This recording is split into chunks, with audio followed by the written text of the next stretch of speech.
All right, so really quick before I start, if you are hearing this on the live stream, go ahead and say pizza in the chat so I know what the lag is between me saying something and people hearing it. And so I'm going to go ahead and get started. So welcome to a philosophy for designing components with composition. I want to give a very quick note before I start. Normally, I give talks at ng-conf here to talk about updates in Angular Material and Angular CDK, and this talk is a little bit separate from that.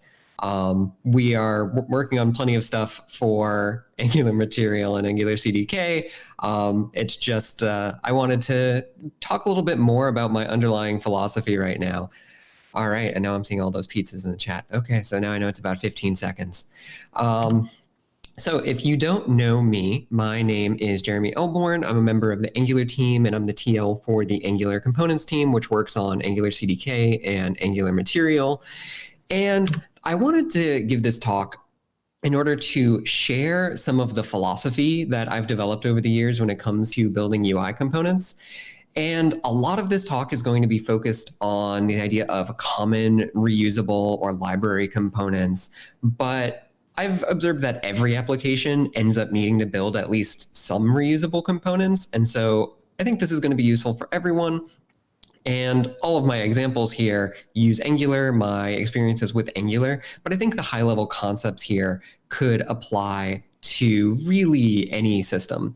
So I want to start off by talking about starting your designs with the interaction pattern. And what do I mean by interaction pattern? Well, let's look at an example. How many of you, upon seeing this little bit of UI, knows how it works without really needing any instruction? Hopefully, it's most of you. You are at a tech conference and should be very technologically advanced people. But even the least tech-savvy person you know probably knows how to use this at this point. We know we can click on this trigger, we'll get some options, we select one, and then that's selected. This drop-down interaction pattern has been ingrained in our collective consciousness over the last 50 years of computing.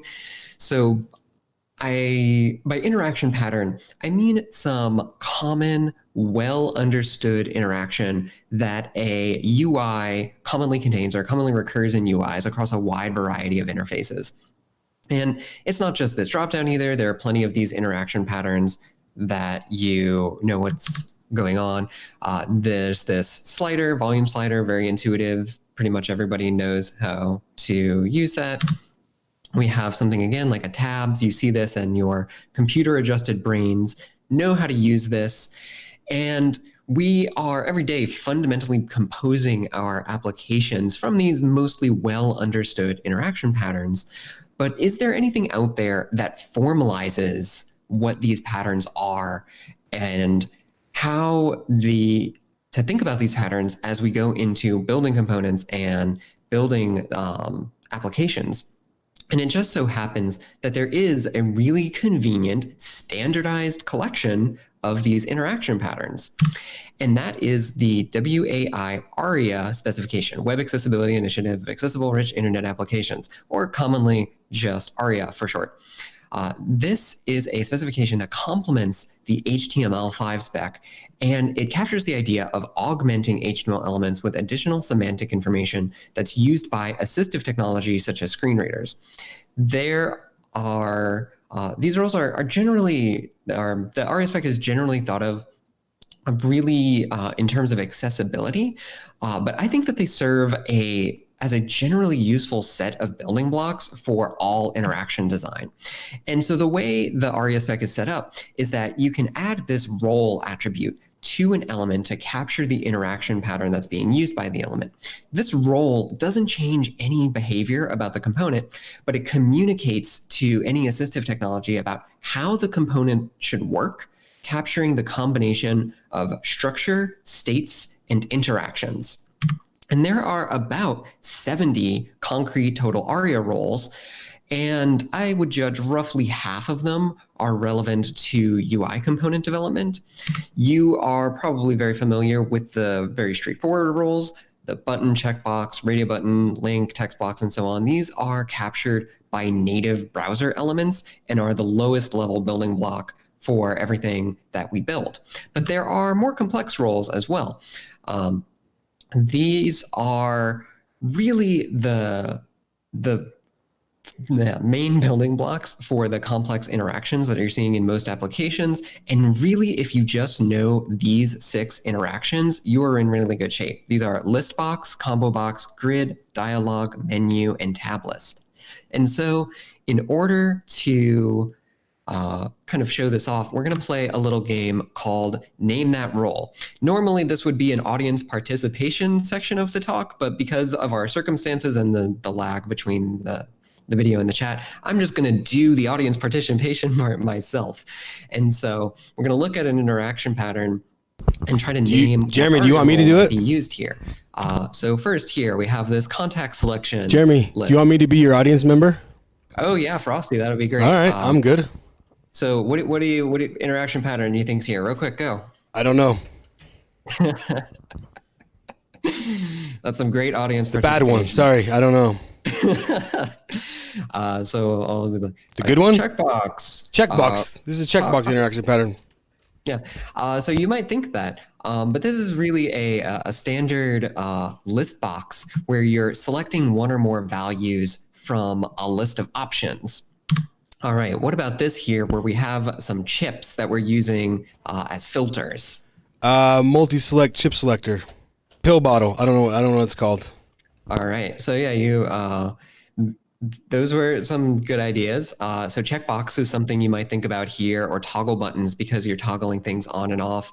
But the surprising thing here is that list box is actually really appropriate here because you're selecting, again, values from a number of options. And so even though this looks very visually different from this previous example where this looks more like a traditional list box, these are actually the same interaction pattern. Here we have like a typical tabs interaction pattern, and you would commonly think this is like tab list and tab panel as the standard Aria roles for that.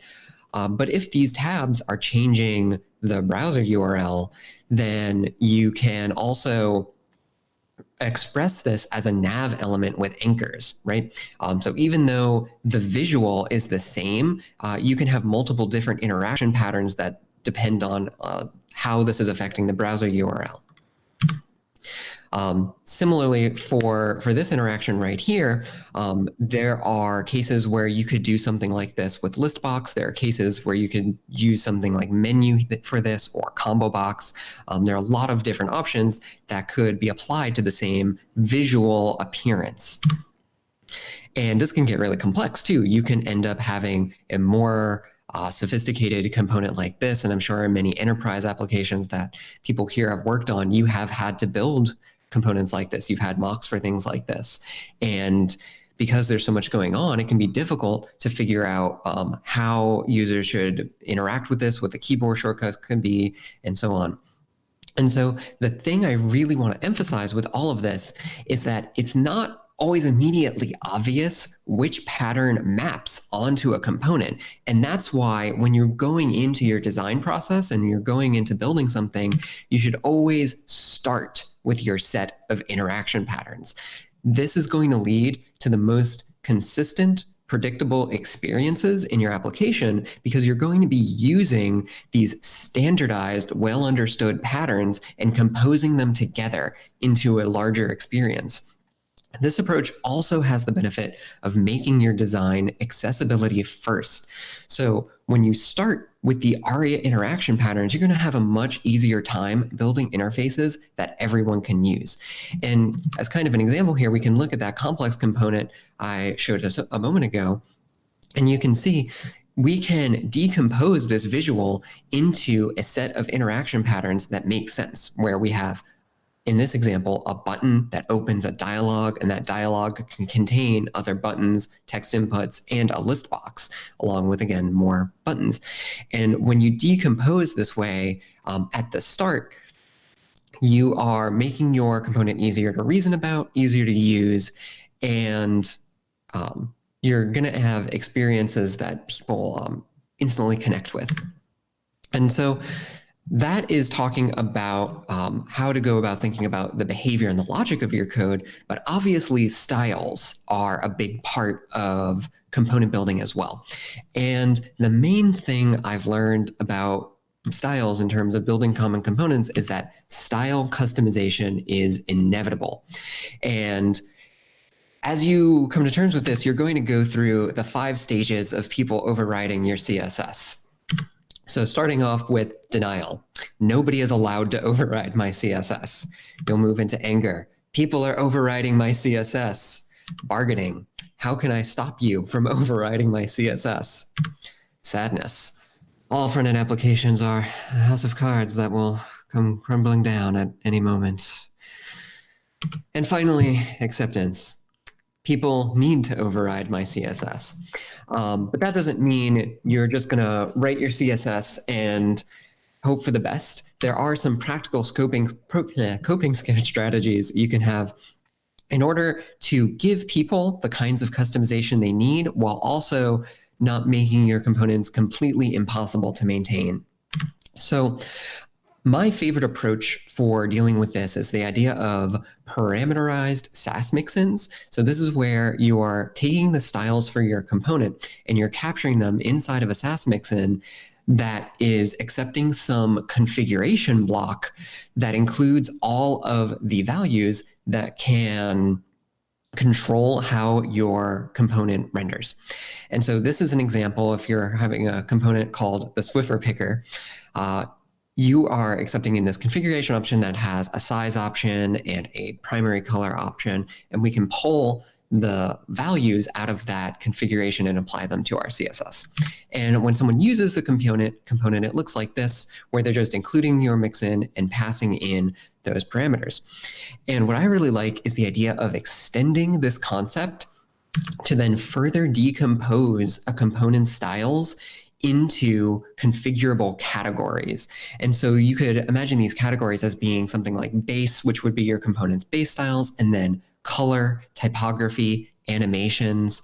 In Angular Material, we're working on adding density as an option like this. And this is really great because it lets you compose styles at the application level in a really granular way. And because these are Sass mixins, you can take any one of these and scope it to a particular CSS selector, such as a class, and have it only apply within that section of your application, which means that you have much more control over the amount of CSS you are generating. And this is the approach that we take today with Angular Material. This does make your components, it requires a little bit more effort to build because you have to put in the time to separate your styles into different pieces. But I find that overall it leads to more maintainable experiences. You may be wondering, what about CSS variables as part of this, right? Why not use those as part in order to deal with this problem? And CSS variables are a part of a solution to this problem. They provide a native way to create clearly defined customization points. However, they are restricted to single values, which requires that component authors encode every single customizable property into a variable. And this can potentially get cumbersome and difficult to maintain. It might also have performance issues if you really, really care about your render speed and your polyfilling. So the polyfills here can get expensive. And obviously, CSS variables are not supported in older browsers, IE 11 and back. Another technology that is kind of newer here that could be thought about as a partial solution to this problem is CSS parts. And this is an emerging standard that allows people to customize certain parts that are clearly defined by a component author in a shadow DOM scenario. And again, this is a future partial solution to this problem. It's not supported in older browsers like IE 11, and it's not yet supported in Safari. And this, while it solves some problems, does have a lot of the same problems as traditional CSS overriding in that people make assumptions about what styles are present and people may override styles in a way that you don't anticipate. So that is talking about styles. We talked a bit about how to go about thinking about composing behavior and logic in your component. One last area of composition I want to talk about is API design. And in particular, the idea of letting the user of your component compose parts. And here by user, I mean the developer or the engineer that's going to be using the component. And to do this, we're going to play another quick game that I think Frosty, if you're there, you can participate in. All right. So I'm ready. I'm going to name I'm ready. a component, and just real quick, name as many features as you can for this component. If you're watching on the stream, try not to overwhelm the chat with this. So Frosty, data table. Filters, sort, page selectors, column selectors, column hiders. Yeah. Is that good? Yeah, that's great. That's great. These are some of the things you probably said. Yeah. Sorting, pagination, filtering, selection, sticky headers and columns, drag and dropping rows, virtual scrolling, inline edit, bulk edit, and on and on. Data tables are very complex, and there are whole huge big implementations out there, big area of work. And so if we're going to go build a component that like has all of these features, then we're going to just really need one big massive API surface. We're going to have a component that looks like this, where it's going to be taking in its data.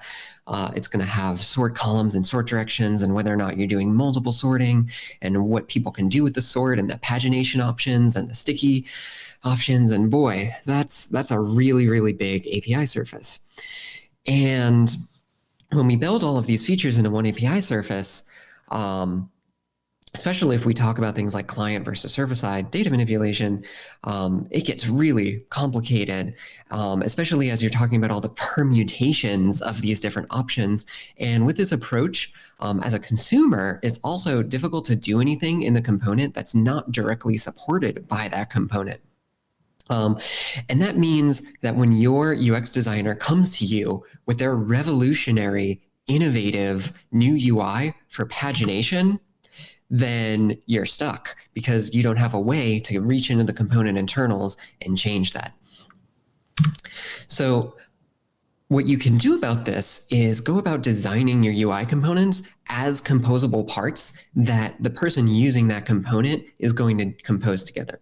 And as an example here, in Angular Material, we have this mat table component that, standard table renders rows of cells.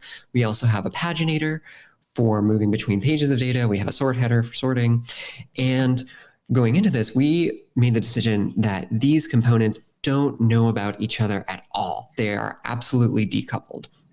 Instead, you set up your application so that you have a single data source that is the source of truth for all of these things, and data flows from the data source independently into the table, the paginator, and the sort header. And you can extend this model to also include filtering, selection state, keyboard navigation, and so on, without any of these pieces necessarily knowing about each other.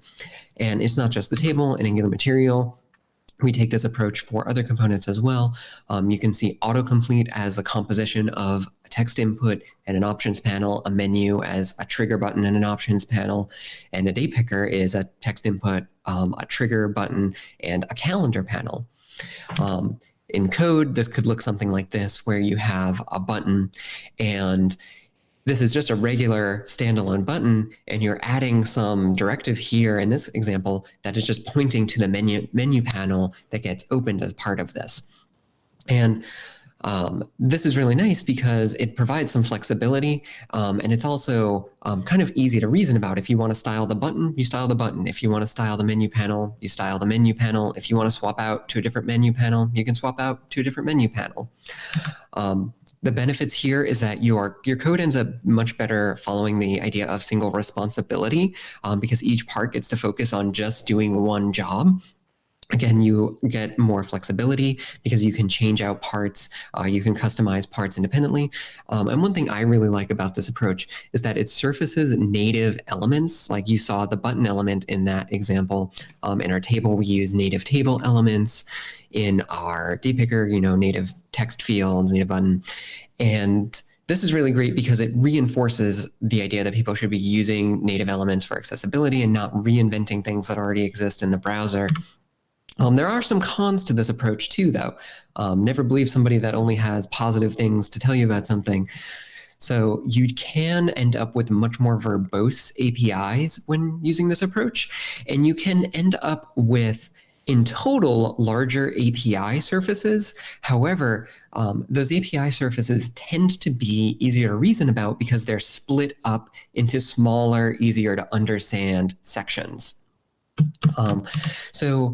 Concluding and wrapping all of this up, the fundamental idea that I want to get across in this talk, across all of these concepts of starting with interaction patterns and decomposing styles into categories and allowing users to compose APIs, is that as you're going into building components, focus on decomposing what you can and be very deliberate about recomposition, in particular where that composition happens.